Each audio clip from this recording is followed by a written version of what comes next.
question. He said, why did you say the Ford Foundation gave money to Martin King?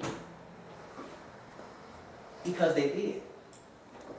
What the Ford Foundation does is they support and finance black leadership. Martin King was the richest civil rights leader during the civil rights movement. Most of his money came from Ford. Ford now gives out money to black people who want to do positive things. But once you get the money has to have a trail. And they follow the money and make sure you don't do what you intended on doing with that money. And that was Gamaliel's particular role. They allotted money to black organizations, to those who they deemed necessary to give money to. It was an intelligence gathering outfit, Gamaliel. That was one of his first jobs. He also sat on a board for the Woods Fund. A lot of information has been coming out about the Woods Fund. The Weathermen. I don't know if y'all are familiar with the Weathermen, but during the 60s, they tried to work with the party. They were white people who considered themselves radicals. And they tried to work with the Black Panther Party. But of course, most of the individuals in the party didn't want to work with them. Why? Because they'll come to a city, place a bomb in the city, and blow up. The first people that come get is the Black Panthers. And Bernadine Dorn, who was one of the leaders of the SDS, or the Weathermen, she didn't do a day in jail. White woman. What's she doing now? Leading his campaign. Bernadine Dorn. Now, Bernadine Dorn has a husband. His name is Bill Ayers, or William Ayers. He bombed plenty of buildings. Matter of fact, he wrote a book called I forgot the name of his book. But he works at the University of Chicago. He's an instructor at the University of Chicago now, right? He also lived next door to Mr. Obama. Him and Obama being good friends.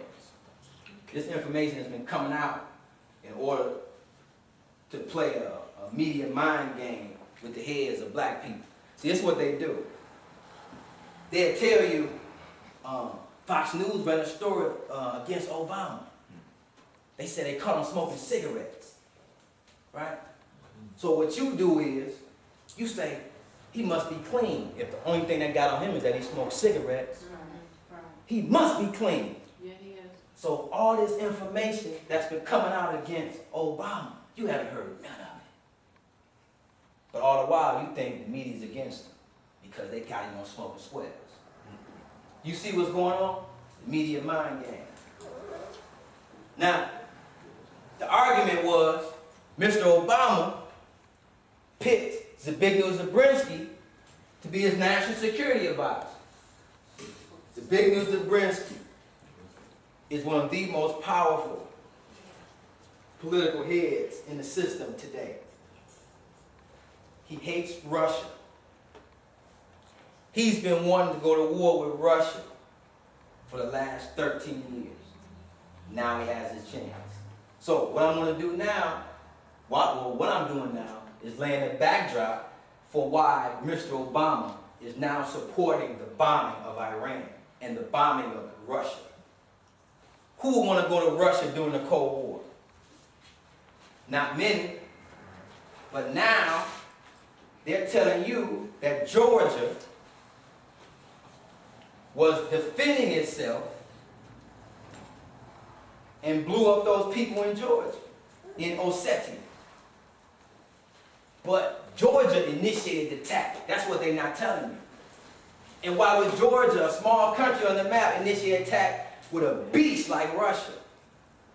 Because they're financed by Israel and the United States. I'm going to show you the top advisors for Georgia. Ain't none of them lived in Georgia. All of them from Israel. Except Saakashvili, who's a Georgian, and he's president of Georgia. I'm going to lay all that down to you. Now, Zbigniew Brzezinski, he met Obama while Obama was going to Columbia University in New York.